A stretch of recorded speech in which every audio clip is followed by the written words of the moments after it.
When I saw her smirk at my dress, a cold, hollow weight settled in my chest. I had been standing there for hours, greeting distant cousins and neighbors, my husband's casket gleaming under the chapel lights, and she, my son's wife, had the audacity to mock me. Mock me, of all people, at my husband's funeral. She didn't know. She had no idea who I was. The day had started so quietly. I remember the soft rustle of my silk scarf as I adjusted it around my neck, the faint scent of lilies from the funeral home mingling with the crisp December air seeping through the open doors. I felt fragile yet resolute, walking through the polished floors, greeting acquaintances with a smile that felt plastered on, polite but empty. Every so often, I caught glimpses of my reflection in the glass panels, my hair pinned neatly, my makeup subdued, my black dress pressed to perfection, and I wondered if any of it truly mattered. Life before this had been predictable, warm even, in its quiet way. My husband, Rashid, had been the kind of man whose presence made a room feel lighter, whose laugh could echo through the house and make even a gloomy winter morning feel alive. We had built a life together, brick by brick, Saturday mornings with the aroma of coffee brewing, Sunday afternoons spent raking leaves with the children, evenings curled up with worn-out novels on the couch. Our son, Ahmed, had inherited Rashid's easy smile, and his wife, Aisha, had moved in 3 years ago, bright and confident, a stark contrast to the gentle rhythms of our home. I had thought, naively perhaps, that she and I had an understanding, a polite distance, a nod to the boundaries of family. She was polite enough, sometimes too flashy for my quiet tastes, but I never expected the kind of cold cruelty that could hide behind a carefully painted smile. The first hint that something was off had been subtle, almost laughable at the time. Aisha had arrived at our home one evening, dressed in an outfit far too casual for dinner, and whispered, "I didn't know your style was so plain." I had laughed it off, chalked it up to the nervousness of meeting her in our home for the first time. But over time, the small comments accumulated, tiny barbs hidden in jest, compliments with a sting, smiles that never reached her eyes when she looked at me. I remember one afternoon, Ahmed had been late from work, and she turned to me with a raised eyebrow and asked, "Do you really wear that at home?" Her voice was light, airy, but there was a sharpness to it, the kind that pricked at your chest if you let it linger. I didn't answer, only smiled and moved to the kitchen, the warmth of the tea I poured doing little to soothe the chill she left behind. And yet, I had no reason to suspect the depth of her disregard, the cruelty that would fully reveal itself on the day I had lost Rashid. That morning at the funeral, I had worn my dress carefully, each pleat aligned, each hem fall straight, my black shoes polished to a soft shine. It was the dress I had chosen for years for solemn occasions, one that carried memories of shared grief, of church services, of whispered prayers in the quiet of a pew. And there she was, Aisha, in her perfectly tailored white coat, making a small, sharp comment under her breath as I passed. I hadn't even registered the words at first, only when I felt the eyes of the few relatives nearby shift to her, then back to me, did the sting land. Who does she think she is? I thought, my lips pressed tightly together. I wanted to speak, to defend the years of life, love, and memory stitched into the fabric I wore, but the moment demanded restraint. My grief had to take precedence. My composure had to stay intact for Rashid. Yet, even as I sat through the service, the whispers of her laughter and soft jabs echoed in my mind. I could smell the faint perfume she always wore, a mix of vanilla and something sharp, like winter frost on the wind. And I realized, with a sudden, almost painful clarity, that she had no idea who I really was, not the mother, not the woman who had held this family together through years of sickness, holidays, and heartbreak. In that moment, the world narrowed to her smirk and the hollow echo of Rashid's absence. I promised myself then, silently, that this would not pass unnoticed. I would find out why she thought she could mock me, why she assumed I would be invisible in my own grief. The days before Rashid's funeral had been a blur of phone calls, funeral arrangements, and tearful conversations with relatives. In between, there were moments when the quiet of our house pressed down on me, and I could almost hear him breathing in the living room, almost smell the faint trace of his aftershave in the hallway. But then reality struck hard again, and the house felt impossibly empty. Ahmed had been subdued, more than I had ever seen him, shuffling through papers at work while his eyes lingered on his phone, waiting for messages from his wife. I noticed the tension between them months ago, subtle, like the way a threadbare chair sags in a corner, unnoticed at first, but undeniable once you pay attention. Aisha, with her bright laughter and carefully curated appearance, seemed to exist in a different dimension from the quiet, measured rhythm of our home.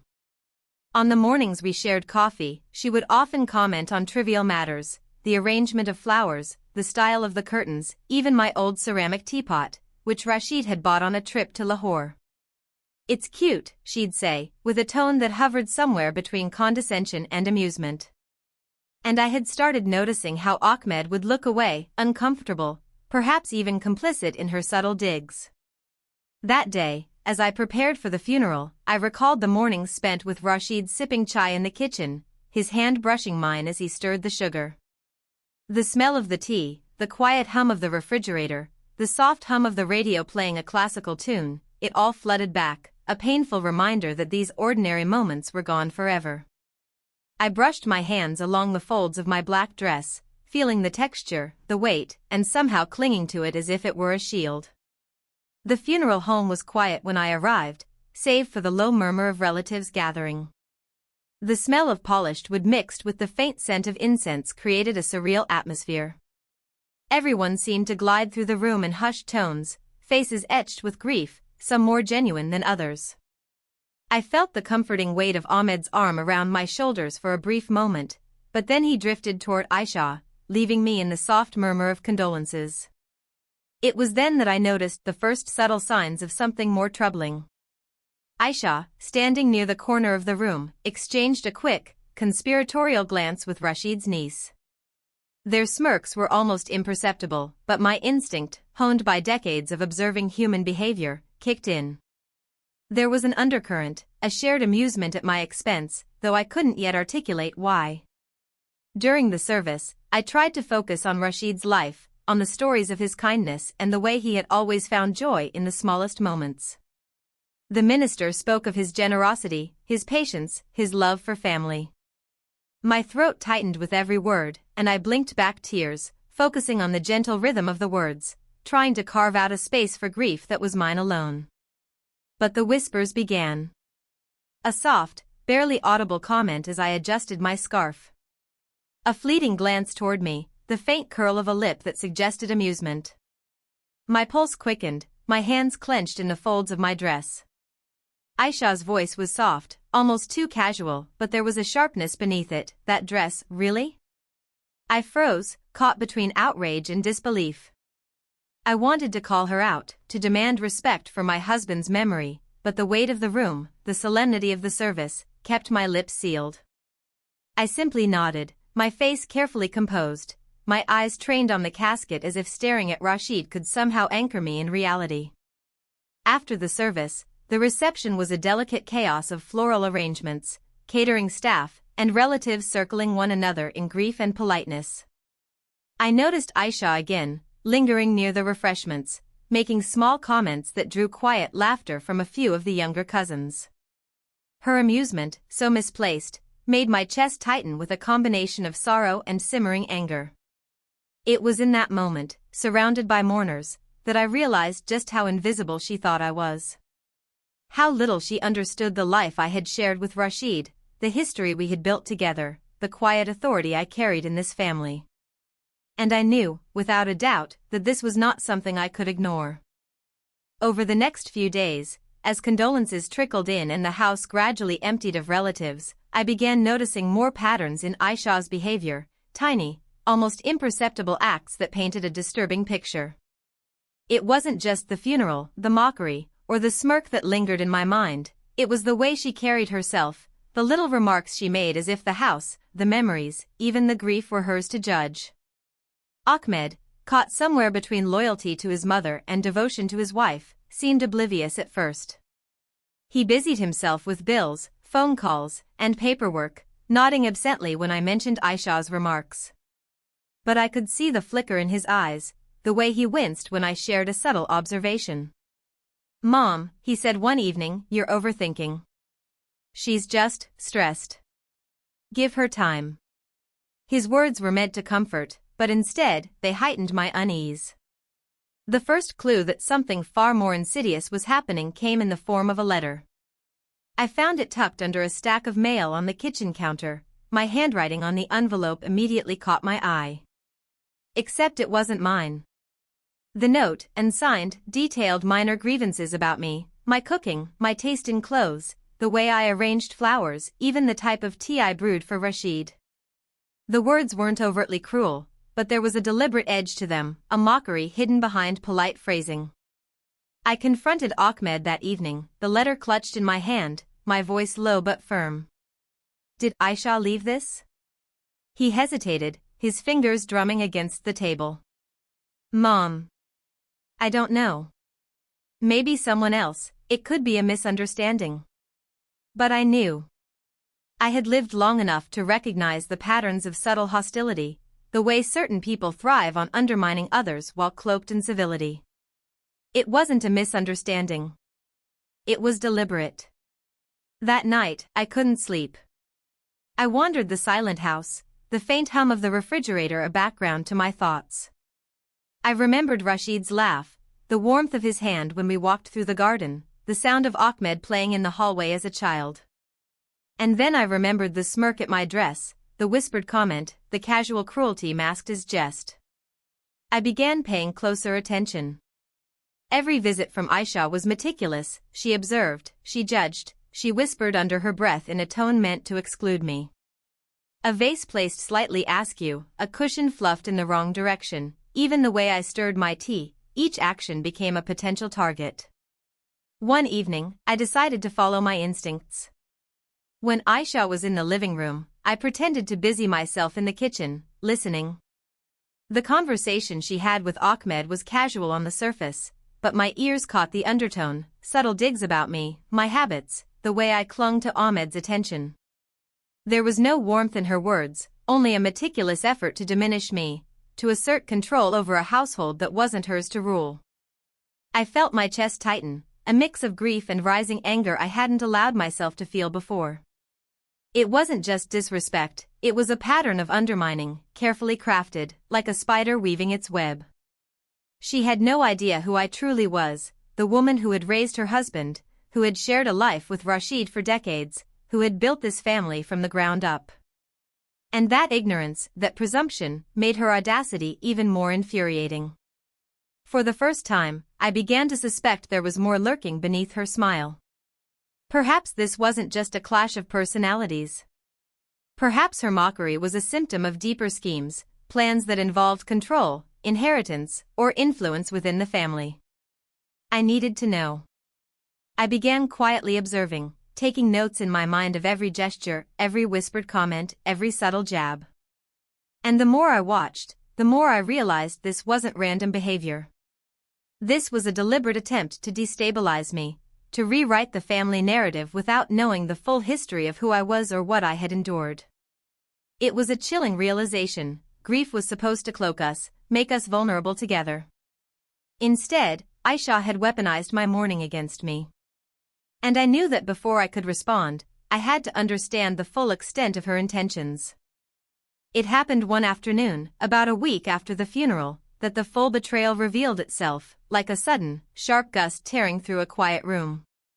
I had gone to the study to sort through Rashid's papers, a ritual that had become almost sacred to me. Each envelope, each letter, each document was a relic of our life together, bills, handwritten notes, travel receipts, reminders of birthdays, anniversaries, and shared plans. The house was quiet, almost reverent, the soft ticking of the old wall clock filling the void. Then I heard the sound, the faint rustle of paper from the hallway. At first, I thought it was Ahmed, but when I stepped out, I saw Aisha crouched near the filing cabinet, rifling through Rashid's personal documents. My heart stopped. For a moment, I froze, disbelief rooting me to the spot.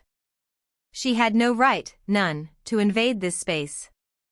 "Excuse me," I said, my voice calm but carrying the edge of authority that only years of being matriarch can cultivate. She looked up, startled, her eyes widening for just a fraction of a second before she masked it with a practiced smile. "Oh." I was just looking for something, she said, her tone airy, almost innocent. Looking for something? I echoed, stepping closer. The air between us felt thick, charged. This was my husband's study. You don't just look for something here. Her smile faltered, the faintest twitch at the corner of her mouth betraying her.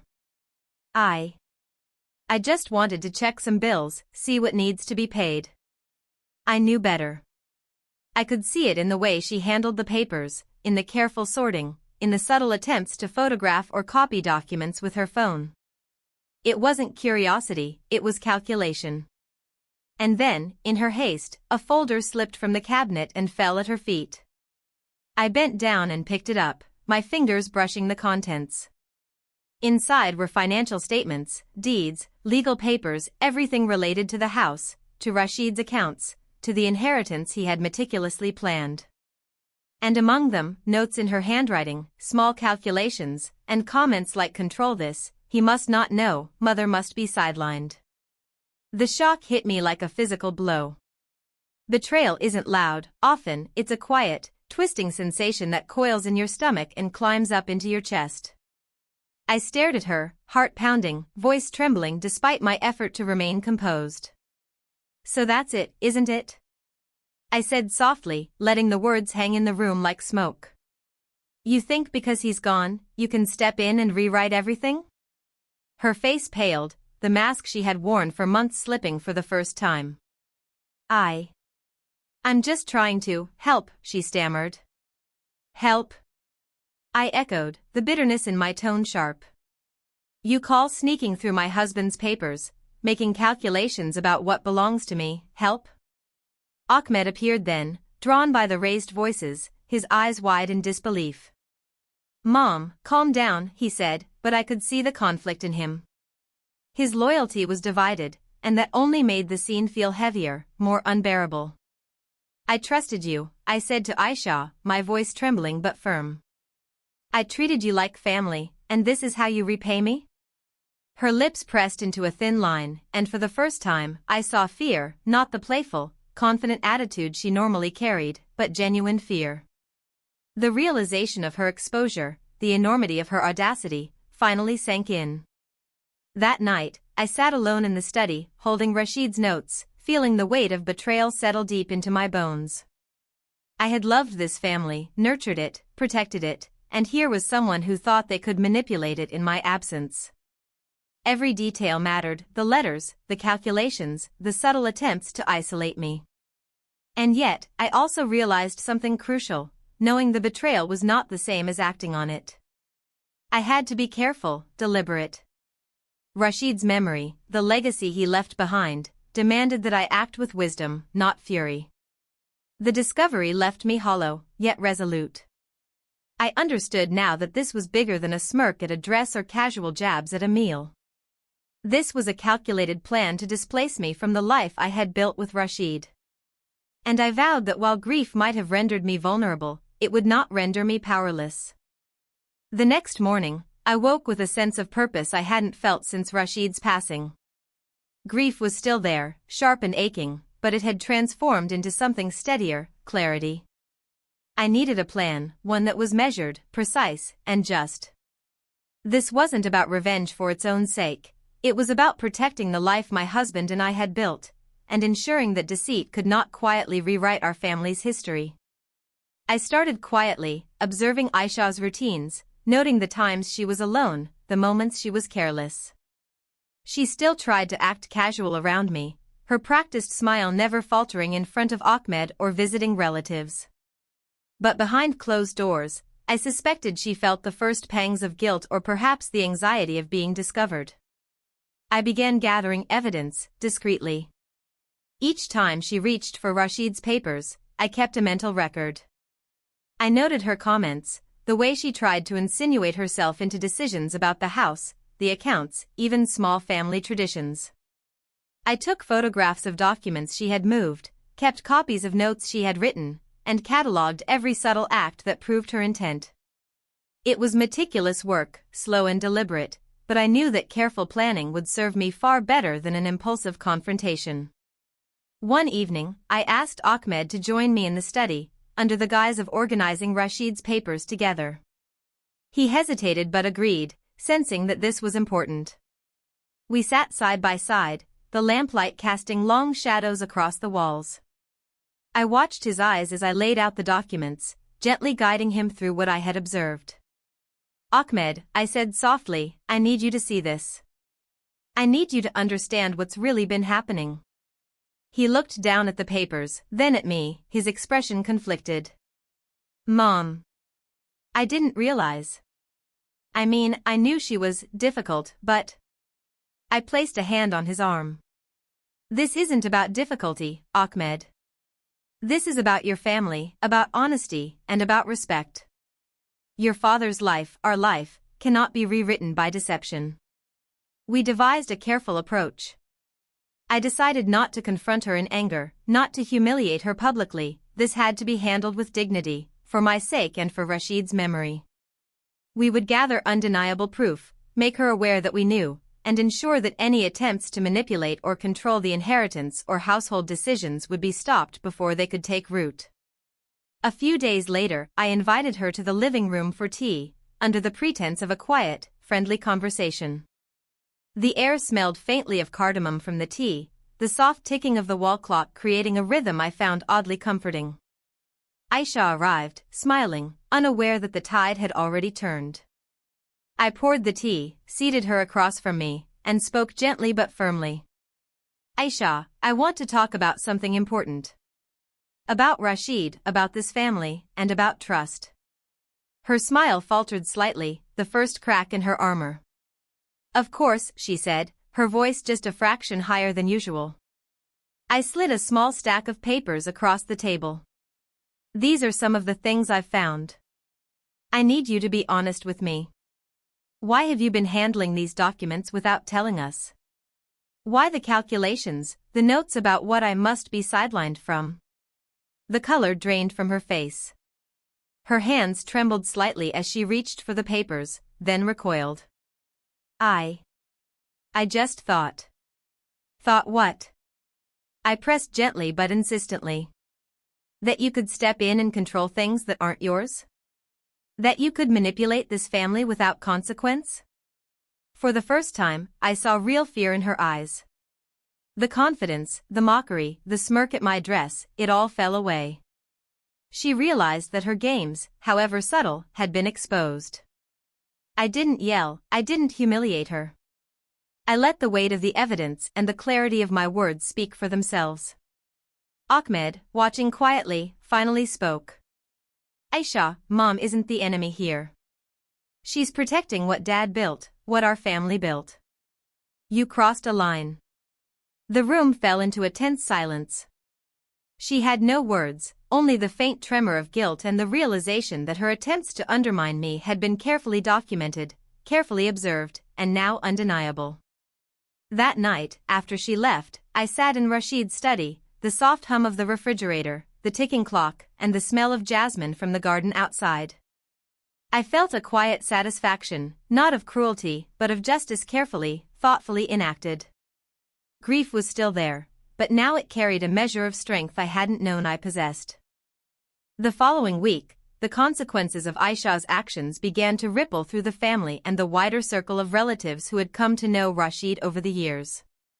I hadn't sought to humiliate her publicly, but once Ahmed and I made it clear to her that we were aware of every attempt at manipulation, word inevitably traveled. It started subtly. Cousins and neighbors, who had been sympathetic to Aisha's polished charm, began to notice her unease.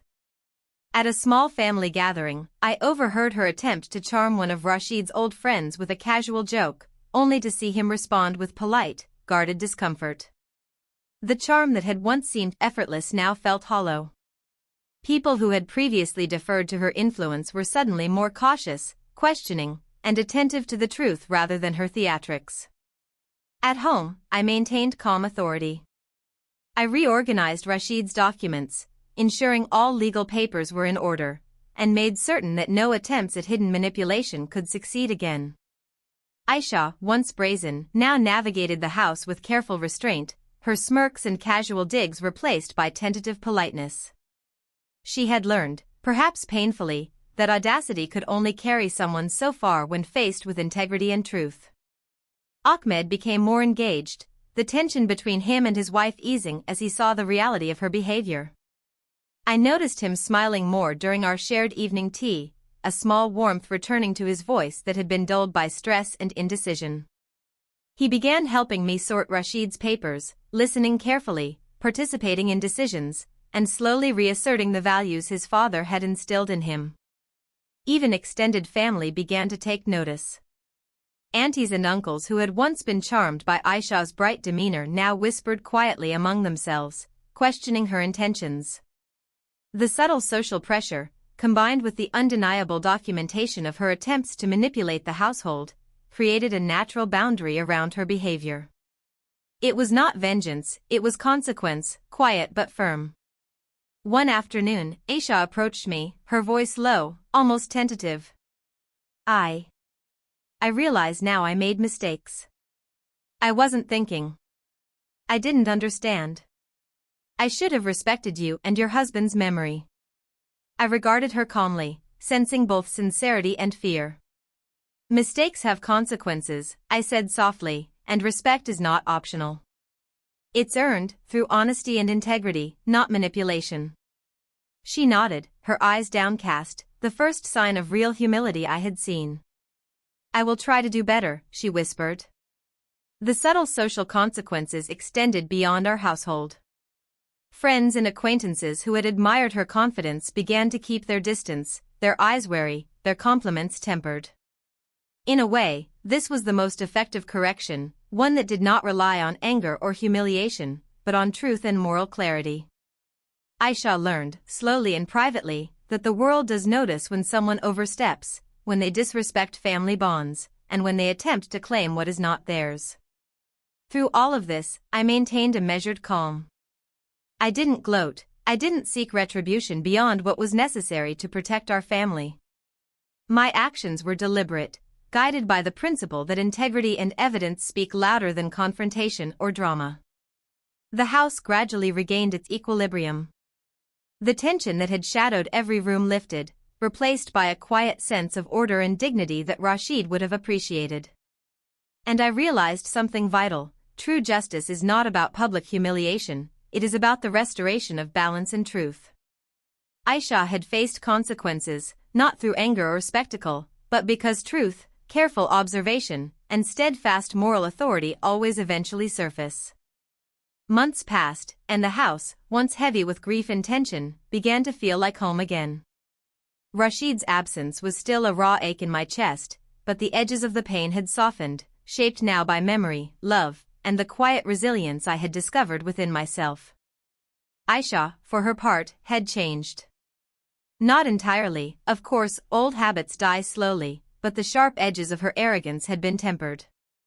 She no longer attempted to control household decisions behind closed doors, and her comments, once biting and casual, became cautious and measured. Watching her navigate this new reality, I felt neither glee nor vindictiveness, rather, there was a quiet satisfaction in seeing honesty and accountability reshape her behavior. Ahmed became a bridge between us. He spent more time at home, organizing family matters with a newfound confidence, consulting both of us, and mediating when tensions arose. It was a relief to see him step into the space Rashid had left, not as a replacement, but as a continuation of the values and stability his father had built. I realized that grief could be transformative, not just for me but for the entire family. I spent more time in the garden, tending to the jasmine and marigolds Rashid had loved. The smell of the soil after rain, the gentle rustle of leaves in the wind, the hum of distant birds, these small, sensory details became anchors, grounding me in the present while honoring the past. Each plant I nurtured felt like a quiet tribute to the life I had shared, a daily ritual of healing. One evening, Aisha approached me while I was arranging flowers by the window. She hesitated, then spoke softly. I want to apologize again, for everything. For my behavior, my words, my assumptions. I didn't understand, and I'm trying to make it right. I looked at her, really looked at her, the tension in her shoulders, the vulnerability in her voice. I nodded slowly. Apology is a start, Aisha. Respect is shown every day, in actions, not just words. That is how trust is rebuilt. It wasn't a moment of triumph or reconciliation born of spectacle, it was quiet, understated, and real. I could feel the shift, not only in her but in myself. I had faced betrayal, observed it carefully, acted with clarity, and maintained dignity throughout. That strength, hard-won and steady, was a gift to myself as much as it was a lesson to others. Life settled into a rhythm again. Ahmed helped with the house, our conversations carried the warmth and familiarity they had always had, and even Aisha found her place, not as a manipulator or intruder, but as part of the family she had joined. The garden bloomed, the house smelled of jasmine and cardamom, and the echo of Rashid's presence remained, a gentle reminder that love endures beyond absence. In quiet moments, I reflected on the lessons grief and betrayal had taught me, that strength does not always roar, sometimes it whispers through patience and clarity. That justice is most powerful when administered thoughtfully, not vengefully. And that family, though imperfect, is worth protecting, even from those who try to undermine it. I realized that healing is not about forgetting, but about understanding, adapting, and reclaiming one's space and peace. I had done that, quietly and steadfastly, and in doing so, honored the life of the man I loved, and the integrity of the family we had built together. As the days turned into months, I found myself reflecting often, sitting quietly in Rashid's favorite chair by the window, watching the sunlight spill across the living room floor. The house had regained its warmth, not just in temperature, but in spirit. There was laughter again, soft and measured, and even Aisha had learned her place, not by force, but by understanding the boundaries that had always existed. I would never forget that day at the funeral, the smirk she cast at my dress, the casual cruelty that could have broken me if I'd let it. And yet, what I carried with me now was not bitterness, but clarity. Life has a way of testing us, sometimes with grief, sometimes with betrayal, and often with both. It is in those moments we discover who we truly are, and who we are willing to become. I had learned that dignity cannot be borrowed or borrowed back from someone else, it must be preserved, quietly and steadfastly. And I had learned that confrontation, when paired with patience and thoughtful observation, is far more effective than impulsive rage. Aisha had faced her consequences, not through shame inflicted by me, but through the natural unfolding of truth and the firm boundaries of integrity. As I tended to the garden one morning, the scent of jasmine heavy in the air, I thought about the fragility and resilience of family. We are all flawed, capable of both harm and love, and sometimes it takes a crisis to reveal the truth of our character. I felt a quiet pride, not in triumph over another, but in the strength I had found within myself, in the courage to act with wisdom even when my heart ached, and in the restoration of balance and peace in a household that had been threatened. And so I ask you, quietly, with the weight of lived experience, when faced with betrayal or disrespect, especially in the shadow of grief, how do we respond? Do we lash out in anger, or do we observe, gather our strength, and act with clarity? Rashid's memory, the life we shared, and the love that endured through every challenge reminds me that the answer lies not in revenge, but in integrity, courage, and the quiet assertion of truth. Would you have done what I did? Tell me in the comments, I'd love to hear your thoughts. And if you found value in this story, consider subscribing and supporting, so we can continue sharing lessons of love, loss, and strength together. The house is quiet now, the garden blooms, and life continues, not without sorrow, but with grace, dignity, and the enduring knowledge that even in the face of mockery or betrayal, strength lies in patience, observation, and the courage to act wisely. The story ends not with bitterness, but with reflection, resilience, and a quiet peace that only comes from walking through grief and betrayal with integrity.